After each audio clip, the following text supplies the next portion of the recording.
Oke, kita akan langsung masuk ke tema dialog hari ini, Vi. Apa yang menjadi headline utama kita nih? Oh, pastinya ya kan diketahui memang putra bungsu Presiden Joko Widodo ini Kaisang Pangarep telah resmi ditetapkan sebagai Ketua Umum Partai Solidaritas Indonesia atau PSI. Surat keputusan tersebut langsung diserahkan oleh Ketua Dewan Pembina Grace Natali di acara Kopdarnas PSI di Jakarta tadi malam.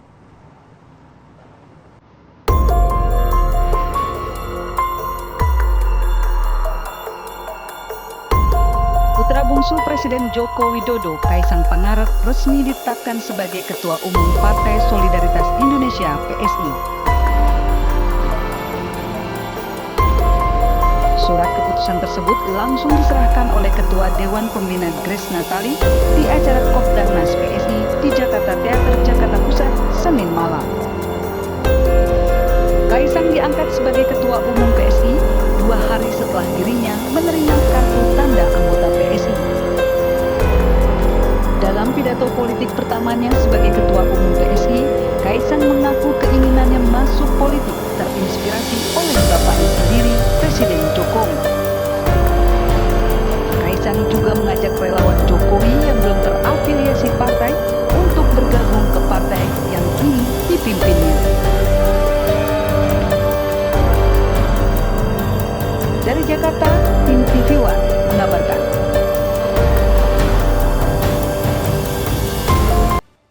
Beliau ini orang yang sangat saya cintai dan saya hormati. Saya ingin mengikuti jejak beliau untuk berpolitik untuk kebaikan.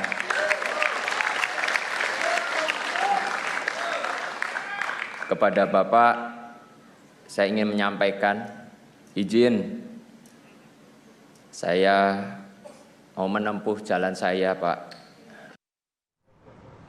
Dan langsung saja kita bahas tema utama kita pada pagi hari ini. Kita mengundang narasumber yang sudah hadir di studio kita. Ini selamat pagi, Assalamualaikum. Ada Mas Ahmad Khairul Umam, analis politik dari Universitas Paramadina Jakarta. Selamat pagi, apa kabar Pagi, Mas? Mas Arif. Dan juga ada Pagi, Mas Mas Rati. Ujang Mas Komarudin, Umam. analis politik dari Universitas Al-Azhar Indonesia. Sehat, Kang? Alhamdulillah. Tapi nggak elok rasanya kalau tidak melibatkan dari Partai Solidaritas Indonesia juga ya. Betul. Ada siapa Rati? Sudah ada Mas Andri Budiman, Waketum DPP PSI. Selamat pagi, Bro Andri. Bro Andi, wah, selamat pagi. Apa kabar? Bro Andi. Arif, terima kasih. Halo. Terima kasih waktunya. Nampaknya ini pertanyaan pertama harus Harus ditujukan ke Bro PSI Andi dulu, nih ya. ya. Ini kenapa akhirnya publik juga baru dikejutkan dengan Kaisang masuk ke PSI. Baru 2 hari. Baru 2 hari sudah jadi ketum. Berarti memang kadang-kadang kita mendengarkan pernyataan atau diskusi di warung kopi gitu nih, Iya, kayaknya iya. Kaisang bakal jadi ketum nih. Ternyata bener nih. Gimana ceritanya nih, Bro Andi? Terima kasih Mbak Kamarati dan Mas Arif. Jadi kalau ada orang bagus, ada orang muda, punya niat baik untuk masuk politik, untuk mengurusi sektor publik, kenapa tidak diterima dengan tangan terbuka? Jadi itu prinsip pertama yang dipegang oleh PSI. Mas Kaisang ini tentu mewakili sebuah generasi yang semakin penting ke depan karena pada pemilu 2024 nanti hampir 60% pemilih itu adalah para pemilih muda. Jadi inilah yang absen dalam politik Indonesia hari ini. Kita tidak merasa ada satu sosok anak muda yang betul-betul bisa mewakili generasinya untuk memperjuangkan apa-apa yang memang diinginkan oleh anak muda. Jadi ketika ada sosok seperti Mas Kaisang, pertanyaannya justru harus dibalik. Kenapa tidak? Kenapa tidak kita memberi kesempatan kepada anak muda? Dulu juga ketika Mas Gibran dicalonkan menjadi wali kota Solo, dalam hal ini kita ingin mengingatkan kembali ketika Mas Gibran dulu atau PSI adalah partai pertama yang mencalonkan Mas Gibran menjadi calon wali kota Solo, yang mengusulkan pencalonan Mas Gibran. Kita memang tidak pernah kehilangan kepercayaan kepada anak muda. Kita percaya sebetulnya kalau anak muda diberi kesempatan, mereka akan mampu. Mas Gibran contohnya. Beliau sekarang memimpin Solo dengan cara yang keren. Kotanya maju, kemudian sikap beliau dalam menjaga integritas, kemudian juga menjaga persatuan, berdiri di atas semua kelompok dan golongan, melawan kelompok intoleransi dan lain sebagainya. Itu adalah value yang sangat mengagumkan. Dan kita melihat pandangan, visi, dan integritas yang sama juga dimiliki oleh Mas Kaisang. Karena itu tanpa ragu kami merasa bahwa ini adalah sebuah pilihan yang tepat. Ini adalah sebuah pilihan yang mewakili sebuah generasi baru di dalam politik Indonesia. Ya Mas, tapi ini sistem karir di PSI ini jadi dipertanyakan. Dalam arti baru 2 hari sudah dipilih menjadi ketua umum, publik mungkin kader PSI sendiri belum juga melihat prestasi Mas Kaisang dalam politik nih Mas Andi. Loh, ini pertanyaan yang sama juga dulu diajukan ketika Mas Gibran dicalonkan menjadi wali kota Solo loh. Jadi orang dulu bertanya juga apa prestasinya, apa kehebatannya. Tapi ketika diberi kesempatan, anak muda ini akan selalu bisa membuktikan diri. Mengenai kaderisasi dan lain sebagainya, ini bisa sesuatu yang menjadi bahan perdebatan, sesuatu yang debatable. Kalau misalnya kita merasa bahwa proses kaderisasi di seluruh partai politik lain selama ini memuaskan, kenapa misalnya pertanyaannya, kenapa orang justru tidak puas dengan kinerja partai politik? Apa yang salah? Kenapa orang tidak puas dengan hasil kaderisasi? Jadi kan ini pertanyaannya sama. Kalau misalnya kenapa di PSI baru jadi anggota bisa jadi ketua, apakah tidak ada kaderisasi? Pertanyaannya saya balik. Kalau misalnya kita puas dengan proses apa yang disebutkan proses kaderisasi sehingga menghasilkan para pemimpin politik di partai-partai yang ada saat ini, kenapa publik justru merasa bahwa partai politik adalah institusi yang paling tidak bisa dipercaya? Jadi ini mungkin sebuah cara baru, kami menempuh satu cara baru yang mungkin tidak biasa dan kami percaya ini akan bisa mengatasi kebuntuan politik. Jangan-jangan selama ini apa yang disebut sebagai kaderisasi politik itu justru menghambat orang-orang seperti Mas Kaisang, anak-anak muda yang hebat ini untuk menduduki jabatan-jabatan penting di dalam partai politik. Justru ini memperlihatkan bahwa PSI adalah sebuah partai terbuka yang memberi kesempatan, memberi kepercayaan kepada anak-anak muda untuk terjun untuk menduduki posisi-posisi penting, bukan sekedar posisi yang untuk mempermanis kesan seolah-olah partai ini mewakili atau diwakili oleh anak muda. Oke. Mas Andi, saya geser dulu nih ke para analis-analis politik yang ada di studio juga ya. Substansial sudah disampaikan nih oleh Bro Andi Budiman ya. Tapi non substansialnya ada nggak kira-kira? Adakah mungkin termasuk cepat ya 2 hari, pegang kartu langsung jadi ketua umum. Apakah ini dikaitkan dengan proses pendaftaran juga yang sudah di depan mata para calon presiden, calon wakil? Saya ke Mas Umam terlebih dahulu. Iya, pertama bahwa kalau misal PSI harus menjelaskan kepada publik, itu wajar. Karena bagaimanapun juga pertanyaan masyarakat tentu sangat luar biasa. Tentang proses kaderisasi. 2 hari untuk menjadi ketua umum itu sesuatu yang betul-betul di luar kebiasaan. Dan kemudian memang belum ada track record kontribusi dan juga bagaimana proses partisipasi dalam konteks kepartaian. Dan kemudian kalau misal PSI selama ini sebagai partai anak muda menarasikan tentang bagaimana untuk tidak kemudian melanjutkan praktik-praktik politik dinasti, tentang konteks politik patronase, dan kemudian ketika meletakkan Kaisang misalnya di posisi ketua umum, kemudian pertanyaan-pertanyaan itu wajar muncul dari masyarakat. Nah, oleh karena itu dalam konteks ini, to some extent, ini memang satu hal dalam konteks upaya PSI meletakkan Kaisang sebagai simbol dari keluarga Pak Jokowi. Karena bagaimanapun juga ada segmen basis pemilih loyal Pak Jokowi yang kemudian bisa diambil ceruknya.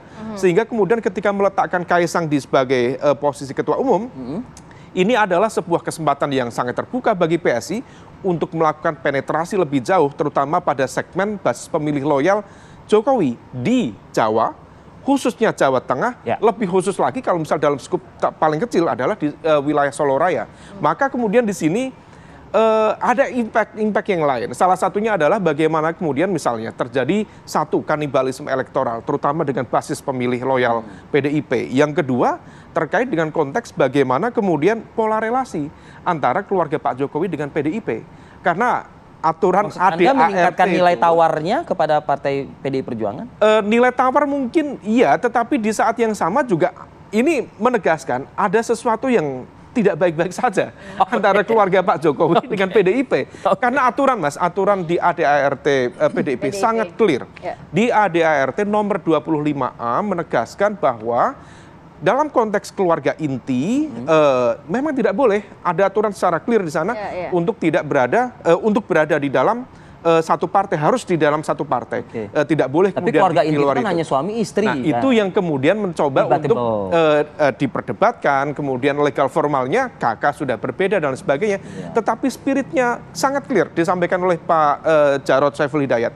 Bahwa kalau misal kemudian dalam konteks keluarga terdekat, kalau kemudian ada yang di partai berbeda, maka itu menegaskan bahwa dia sebagai misalnya pimpinan keluarga tidak mampu melakukan kaderisasi, kemudian tidak mampu meyakinkan untuk kemudian tetap membawa basis keluarga inti itu tetap berada di pertanyaannya adalah tidak mampu meyakinkan atau emang itu by design juga oleh si kepala rumah tangga? Itu dua hal yang kemudian saya berkeyakinan betul statement dari Pak Jarod itu disampaikan tanggal 21 September dan statement itu sangat relevan untuk dialamatkan kepada Pak Jokowi.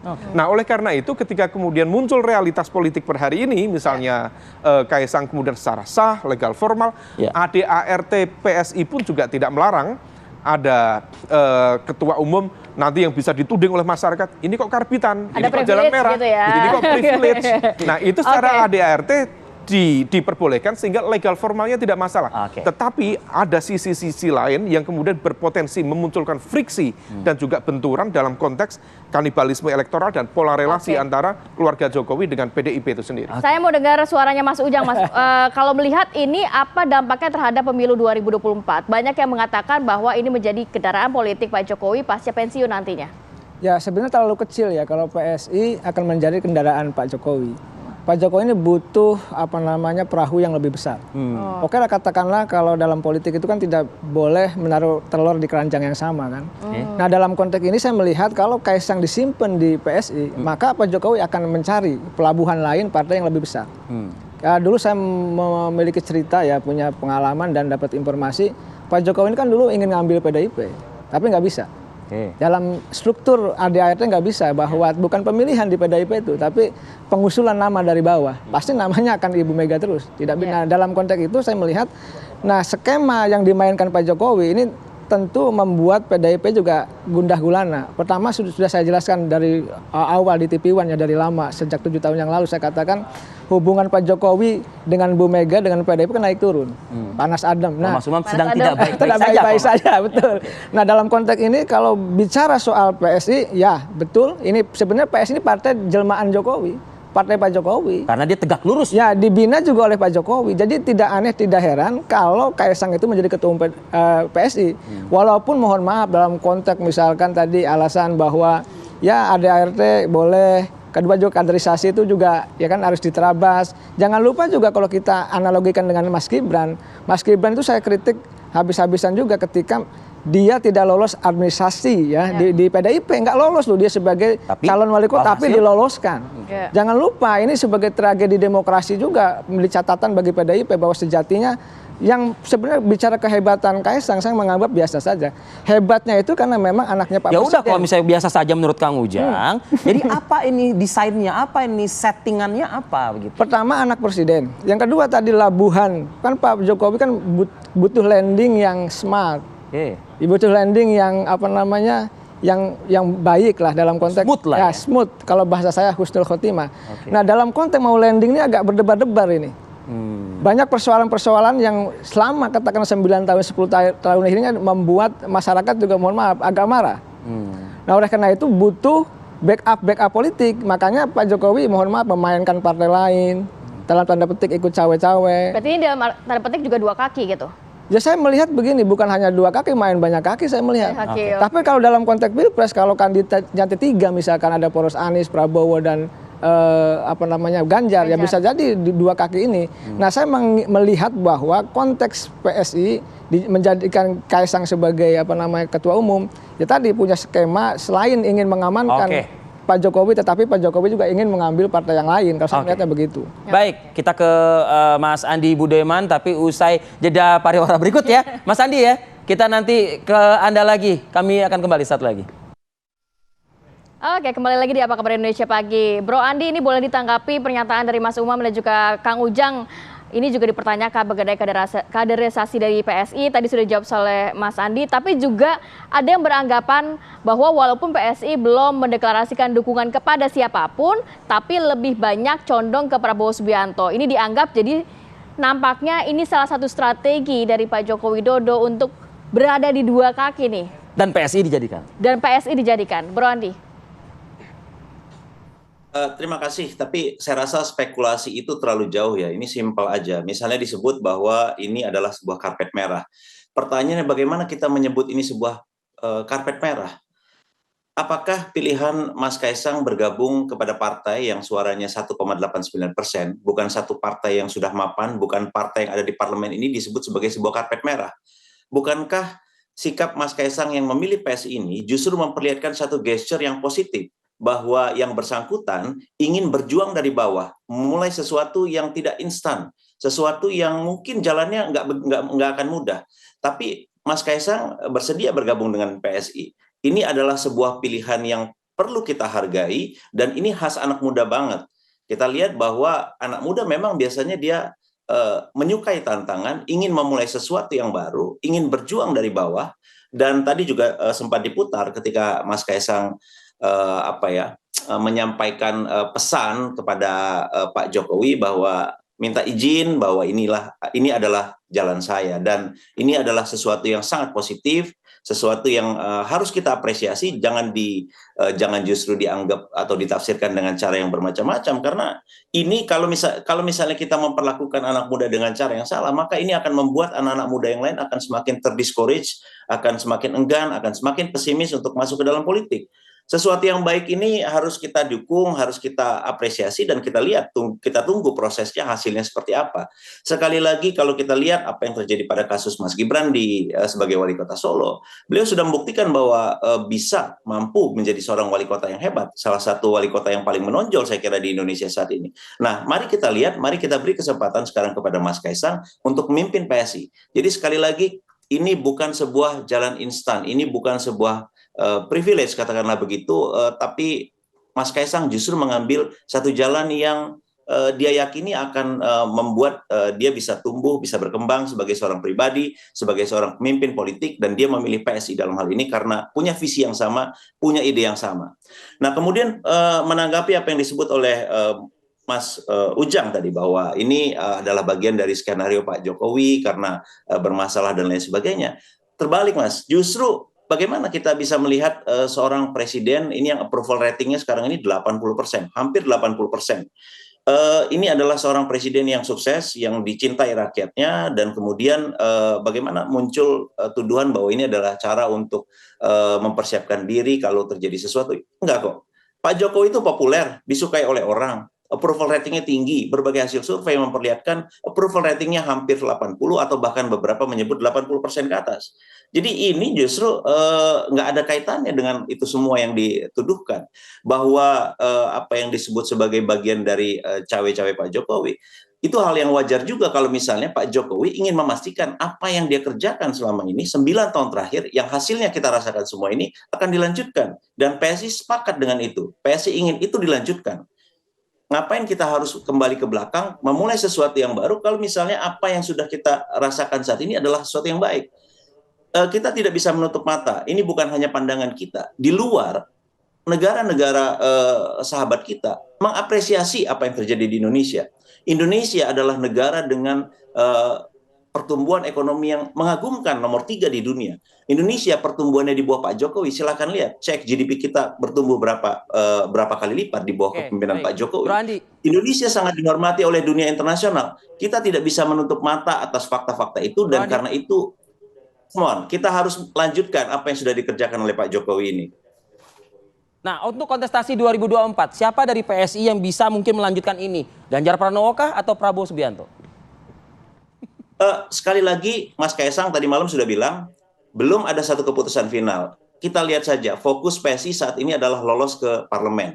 Karena sekali lagi kita ingin ada sesuatu yang baru, satu kekuatan politik yang fresh di parlemen kita, agar siapapun yang kelak akan terpilih, kalau dia dianggap sebagai seorang presiden yang baik, PSI siap menjadi partner kerja. Kalau misalnya presiden itu dianggap tidak baik, maka PSI akan siap menjadi kelompok oposisi. Jadi sekali lagi, fokus utama PSI sekarang di bawah Mas Kaisang adalah lolos parliamentary threshold, dan kami sangat optimis kami akan lolos ke Senayan 2024. bagaimana juga menepis anggapan masyarakat, netizen juga begitu, soal kehadiran sejumlah elit PSI di beberapa kegiatan ya, terutama di Prabowo Subianto. Apalagi tadi Mas Umam mengatakan sedang tidak baik-baik juga hubungan dengan PDI Perjuangan. Ini adalah satu sikap positif sebagai satu partai terbuka ketika diundang ke sebuah acara, PSI akan hadir. Apalagi Pak Prabowo sendiri sudah memperlihatkan satu gesture yang positif juga ketika bersedia datang ke PSI. Jadi sebagai satu partai terbuka, PSI tidak bisa menutup diri kalau misalnya ada undangan politik dari satu kekuatan politik, apalagi jangan lupa Pak Prabowo ini bagaimanapun adalah bagian dari koalisi pemerintahan Pak Jokowi. Jadi nggak ada masalah saya pikir dalam konteks itu. Yang jelas kalau ditanya PSI arahnya kemana, saat ini PSI belum mengambil keputusan dan kami akan fokus dulu untuk lolos ke Senayan di 2024. Oke Mas Adi, saya mau ke Mas Umam. Mas Umam tadi dinyatakan bahwa sebenarnya nggak ada karpet merah kok, ini nggak ada privilege. Memang kenyamanan dari Mas Kaisang sendiri yang memilih partai yang mungkin bisa membesarkan dirinya begitu Mas. Mas Umam ada dengan hal tersebut? Ya, Mas Bro Andi mungkin bisa mengatakan tidak ada privilege, tapi semalam Mas Kaisang sendiri melontarkan kalimat yang mana? Mengakui bahwa posisinya sebagai ketum diakui atau tidak juga bagian dari privilege karena dia adalah putra dari Pak Jokowi. Jadi Kaisang sendiri juga mengembrace itu dan tidak defensif terhadap hal itu. Jadi ya apa juga yang akan didefensifkan. Tetapi terlepas dari itu bahwa bagaimanapun juga target terkait dengan PSI akan lolos parliamentary threshold 4%. Ya, saya pikir itu bisa dilakukan dalam arti bagaimanapun juga ini adalah bagian dari political branding, marketing strategy. Dulu misalnya Mbak Grace diletakkan di posisi ketua umum, ini adalah juga bermain simbol. Mbak Grace simbol dari politisi muda, perempuan, juga merepresentasikan dari teman-teman sahabat-sahabat dari kelompok minoritas. Dan sekarang Kaisang juga diletakkan yang sama. Dan ini juga bagian dari simbol. Simbol apa? Simbol dari kekuatan the ruling power. Ada Pak Jokowi di belakang itu. Disampaikan secara terbuka oleh Kaisang, para relawan Jokowi, meskipun dengan catatan yang tidak terafiliasi dengan partai-partai politik tertentu, bergabunglah dengan PSI. 3 kali itu momen itu disebutkan. Artinya itu adalah bentuk penegasan secara clear bagaimana kemudian akumulasi dan konsolidasi kekuatan itu harus dilakukan. Nah maka kalau misal kemudian secara kapasitas, saya pikir Mas Bro Andi tadi memiliki kapasitas jauh lebih artikulatif dibanding Kaisang. Jadi atau Mas Raja Juli Antoni, kemampuan. Kenapa? Sosoknya Kaisang sendiri cukup karismatik nggak untuk menggrab suara-suara itu? Karismatik itu soal persepsi. Mungkin bagi sebagian pihak, kalau misal kita cermati bagaimana artikulasi, sistematika dia berpidato, tentu ada gap antara misalnya Mas Andi atau Mas Raja Juli Antoni atau Mbak Grace dengan Kaisang. Ada gap, diakui atau tidak. Tetapi bahwa dia di posisi itu sebagai simbol dari keluarga Jokowi, itulah yang barangkali dipersepsikan sebagai apa yang tadi Mbak Ratih sampaikan dengan kewibawaan atau dalam konteks karisma tadi itu. Nah oleh karena itu saya pikir, saya merasa dengan posisi Kaisang di situ, rasanya akan ada operasi politik yang cukup powerful, cukup efektif. Bagaimanapun juga ini menyangkut karir dan kredibilitas putra seorang presiden. Tidak mungkin Kaisang akan menjadi ketua umum kalau misal kemudian Kaisang masuknya ke partai-partai elit di parlemen. Karena prosesnya cukup panjang, melelahkan, dan juga friksinya juga akan jauh lebih powerful. Tetapi dengan menjadi bagian dari PSI, 2 hari cukup untuk menjadi ketua umum PSI itu sendiri. Oke, Kang Ujang dibantah ya, jelas-jelas tadi oleh Bro Andi bahwa ini nggak ada masalah. Maksudnya 80% udahlah, ini udah publik udah menyadari, udah mengetahui. Bahkan keberlanjutan itulah yang ingin disampaikan oleh Kaisang. Ya, catatan saya begini, kalau tidak ada masalah, mengapa misalkan terkait dengan pilkada itu mau dimajukan dari November ke September? Itu kan persoalan masalah. Kenapa? Catatan saya kalau kita analisa lebih dalam ya, mau perdebatan apapun gitu ya, itu kan ingin Pak Jokowi ketika pilkadanya beliau sebelum landing, sebelum akhir masa jabatannya, kalau di November beliau sudah selesai, 20 Oktober sudah selesai masa jabatannya. Tetapi kalau dimajukan di September, artinya beliau masih punya tongkat komando sebagai presiden untuk bisa menjadikan anak dan menantunya sebagai gubernur dan wali kota. Jangan lupa itu. Kenapa ini harus takut? biar saja di November gitu loh. Nah dalam konteks itu itu satu dan banyak hal lain. Itu makanya Anda mengatakan cawe-cawe itu. Ya ada, dan Pak Jokowi juga mengatakan cawe-cawe, tidak dibantah gitu. Oleh karena itu saya melihat ya boleh Pak Jokowi mengatakan bahwa kepercayaannya tinggi, gitu kan. Boleh juga sangat percaya diri bahwa sukses di tingkat nasional maupun dunia internasional. Tapi catatan publik juga banyak terkait dengan persoalan Pak Jokowi gitu loh. Misalkan persoalan hutang yang banyak, persoalan rempang, banyak lagi. Jadi banyak persoalan kenegaraan juga yang belum tuntas banyak.